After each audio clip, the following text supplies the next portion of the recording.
Oh my God, mga kabady!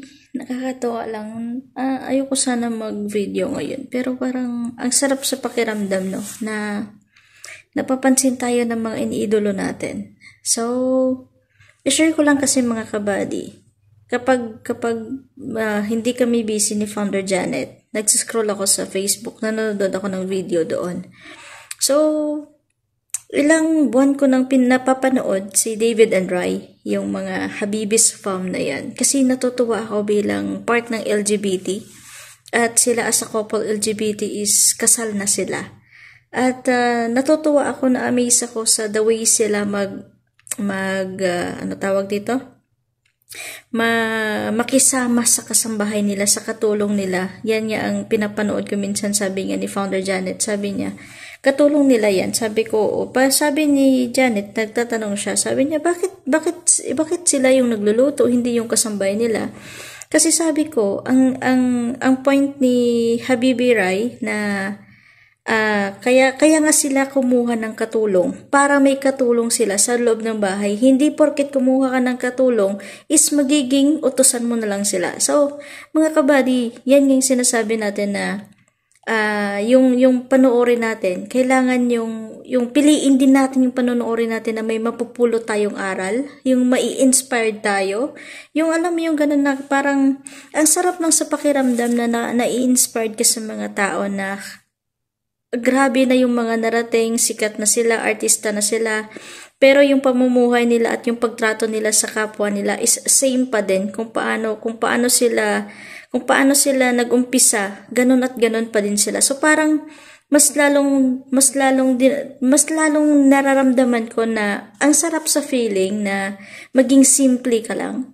Sumikat ka man, yan yung, di ba, ang payo ko palagi. Sumikat man tayo or ano man yung marating natin dito sa SOCMED, kailangan is stay foot on the ground pa din tayo. Hindi natin kailangan maliitin yung mga taong nasa ibaba sa atin porket nakakaangat tayo. So, yan yung gusto kong ipalaganap na piliin yung maging mabuting tao pa din sa kapwa. Kahit na minsan napapanood ko, maraming nang babash sa kanila, kani-question yung bilang couple nila, bilang mag-asawa sila kasi pareha silang lalaki. So, tao din kami, tao din kayo. So, yung love naman, wala naman yan sa gender, diba? So, nakaka-inspired lang na imaginein mo na nagsimula din sila sa walang-wala. Hanggang ngayon is may sarili na silang bahay. Yung parang feeling ko kapag nanonood talaga ako sa kanila, kapag pinapanood ko at nakikita ko yung bahay nila, parang iniisip ko palagi na sabi ko, kaya ko din to. Kung ano yung meron dito sa hinahangaan ko,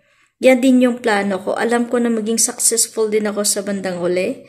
At ramdam ko na soon, yung pangarap ko na magkaroon ng sariling bahay is matutupad ko din dahil nga sa pagsisikap din, dahil din sa mga taong ginagawa nating inspirasyon, parang lumalakas yung loob natin. Minsan nakakapagod yung trabaho, pero once na makita mo yung inspirasyon mo, na katulad niyan na binibigyan ka nila ng lakas, parang baliwala yung pagod na parang wala lang tong pagod na to, may pangarap ako. So parang yan lang yung gusto kong i-share sa inyo mga kabady. So kung hindi nyo pa napapanood tong David and Rai na to at yung Habibis Fam nito, panoorin ito guys. At dito sa video na to, ito.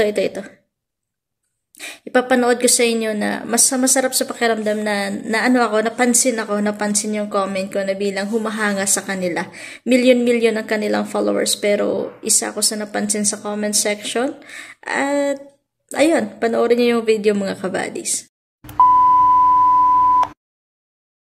Thank you so much sa 100 stars. Maraming pong salamat. Sabi ni Kabady Fildian, as part of LGBTQ, kayong dalawa ang hinahangaan ko at kayo ang iniidolo ko at lalong-lalo na po kayo ang inspirasyon ko para mabuo ang mga plano ko at magkaroon din ng sariling bahay soon. Patuloy lang sa pagsisika, pangangarap at pagiging mabuting tao sa iba, and always believe na all blessings come from God. Basta patuloy lang na good intentions lagi tayo. Yan. Ganon. Maraming salamat Kabady Fildian yan. Wishing you all the best, and I'm sure makakabit mo yan. Yes. Maniwala ka lang, but you'll be able to achieve those. So, yun no, yung message nila is kapag hinahangaan mo talaga yung tao, kikilabutan ka talaga once na mapansin ka nila. So, nakakatuwa na sino ba naman ako, di ba, na mapansin nila. So, as a part of LGBTQ, at yun nga, ano man yung tingin sa atin ng iba, tuloy pa din natin na ipakita na kahit ganito tayo sa paningin nila, masamang tao tayo dahil isa tayong LGBT, lesbian man tayo or bakla, tao pa din tayo na may mabuting puso at ang importante dyan is yung respeto is nandyan. So, nakaka-inspired lang mga kabady. Ginawa ko lang tong video na to na gusto ko lang din magpasalamat din at gusto ko lang din ipaalam na itong dalawang couple na to, itong dalawang mag-asawa na to is sila yung hinahangaan ko at saludo ako sa pakikisama nila sa kay Ate Rose tsaka kay Lindy na kinuha nila bilang kasambahay. So, sa maliit na paraan at sa maliit na bagay, nakakatulong sila sa kay Lindy tsaka kay Ate Rose. So, nakaka-inspired. So, yun lang mga kabady. Yun lang yung napulot kong aral dito ngayon, no? Na sa mga panonoodin natin, kailangan natin piliin yung panonoodin natin na maka-inspired sa atin at may mapupulot tayong aral. Huwag tayo basta-basta manood lang, katulad ngayon, ang daming nagba-viral na nagsasabunutan, nag-aaway, nagsusuntukan, nagpapatayan. Bakit hindi na lang natin piliin manood ng mga videos na kung saan ma-inspired tayo at parang ma-enhance pa kung ano yung mga pangarap natin na mabuo din natin ng dahil din sa mga napapanood natin at kailangan may napupulot tayong aral. So, yun lang mga kabady. Thank you din ako kay Habibi David at Habibi Rai at napansin ako sa kanilang comment section at laking tuwa ko na napansin ninyo ako at salamat sa payo at asahan ninyo patuloy ako manonood ng mga video ninyo at susuporta palalo. Thank you mga kabady at yun yung ating kataga.